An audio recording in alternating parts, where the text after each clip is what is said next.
Bakit hindi ikaw bilang Pangulo ng Bansa, bilang Commander-in-Chief ng Bansa, dapat ikaw mismo ang umaasinta? Yung courtesy resignation, sign yan kung gaano kahina ang isang presidente ng Pilipinas. Ibig sabihin, bakit ka mahina? Bakit kailangan mo pag sumitiin sila ng courtesy resignation? Sabihin, weak ka talaga. Weak kang leader. Hindi mo kaya na outright, kaya mong turuin ang mga tauhan mo. Ang tingin ko rito, reconciliation to sa mga dilawan para magkakaroon ng dahilan na yung mababakante lahat ng pwesto, mabibigyan ng pwesto ang mula naman sa kampo ng Pinklawan. So, ibig sabihin, drama lang yun. Sige, reconciliation tayo. Yung palang reconciliation, papunta na sa Pinklawan para maging legal na. Hindi na patago at hindi na palihim yung rasyon ng Pulahan at Pinklawan. Oh my God, di ba Marlon? Diba? Speaking of anong magiging trabaho mo, Marlon, di ba kahapon? Or balikan lang natin, no? The other day, nag-vlog tayo tungkol sa problemang posibilidad na malaki ang meron ng PCO. Dahil nga, ang akala natin, it was just J. Ruiz na tatamaan ng palitan na naman. And then, while on air, even before we took off, biglang na-receive ko yung notification na merong cabinet revamp na pinagsasabit nga ng resignation yung lahat ng gabinete niya. Na parang, third year. On your third year na you're supposed to be, di ba, Noel Lomanso, you're supposed to be already establishing yung iiwan mong legasiya. Hanggang ngayon may purging ka? Purging? Hanggang ngayon mag-uumpisa ka palang uli? Hanggang ngayon wala kang maipakitang output? Hanggang ngayon wala kang maipakitang malinaw na programa at isisisi mo sa tao? My God, I hate drugs. My God. I hate drugs, di ba? Marlon, laki na mukha ako. Okay na yan. Lalayo ko yung konti. Ano gusto mo? Malaki o makapal?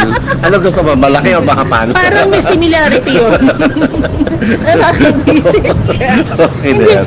Imagine, Marlon, when you say you want a total revamp of your cabinet, you cannot use it as a strategy to just transfer Lucas Bersamin to ombudsman, di ba?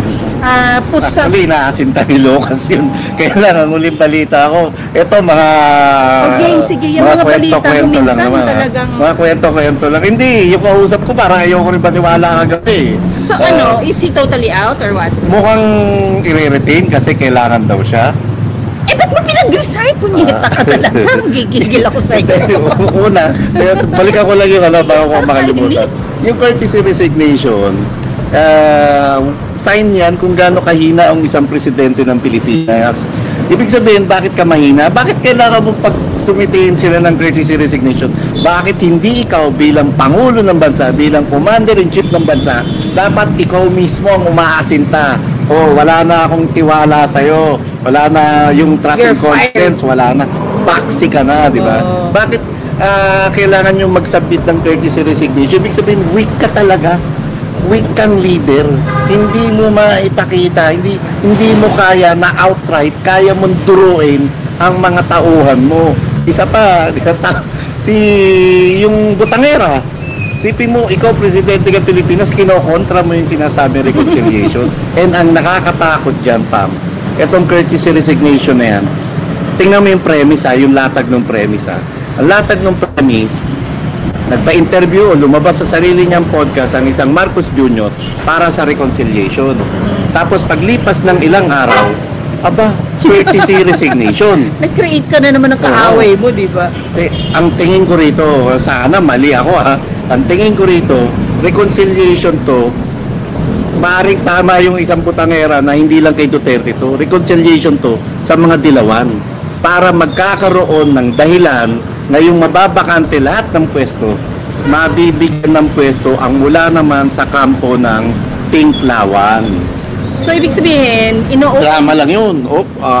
Sige, reconciliation tayo. Yung palang reconciliation, papunta na sa Pinklawan para maging legal na. Hindi na patago at hindi na palihim yung rasyon ng Pulahan at Pinklawan. So, hindi totoo yung sinabi ni Butangera na papunta na sa puti. Papunta na sa dilaw. Di ba? Actually, yung yung itim, doon di ba? napapunta sa dilaw, oo. Yung itim Diba? ni Amy Marcos, di ba sabi niya, hindi ba't yan yung, ang dinidescribe niya dyan eh yung nakaraang administrasyon. Yung daw administrasyon ngayon ni Marcos, eh papunta na sa puti. Hindi po pala puti, dilaw pala. Paano mo naman din tatanggalin pa ang isang executive secretary Lucas Bersamin kung ang isang de facto ES naman, na katulad ng isang Jojo Ochoa, eh may kamay at may say. Parang hindi naman Hindi. de facto yung ginamit mong salita kahapon. Ano? Impacto.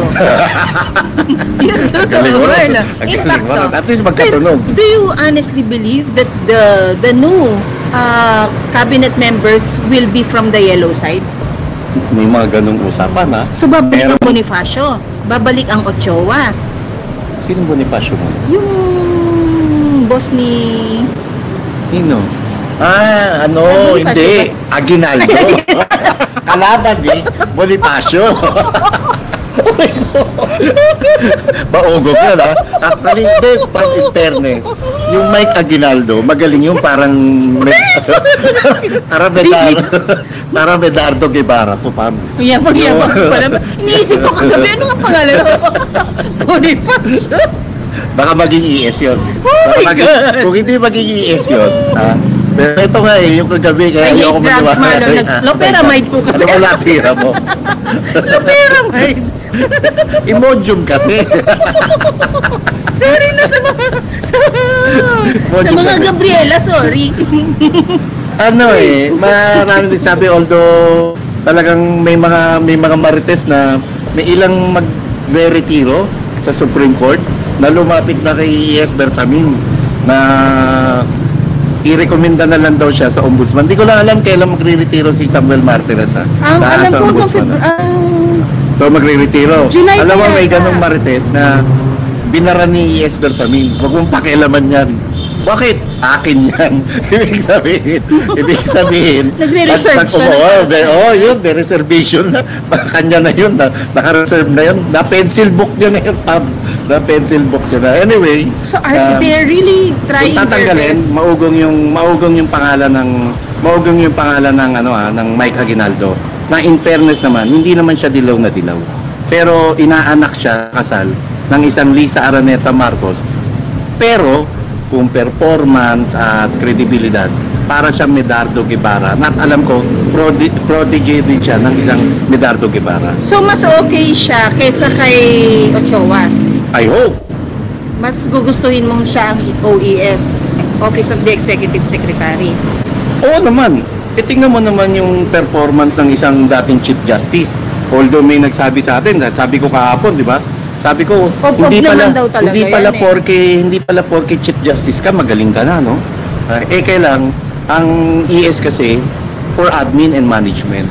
So, iba yung, although may magagaling na lawyer na administrator and magagaling na manager. Ito kasi operator tong yung sa Galing mo, no? Operator kasi. So, may ano sila, may common denominator ng isang George Garcia.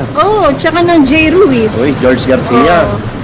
May mga kumakaway dyan na impeachment. Kaway-kaway. Nangya ka. Alam mo bang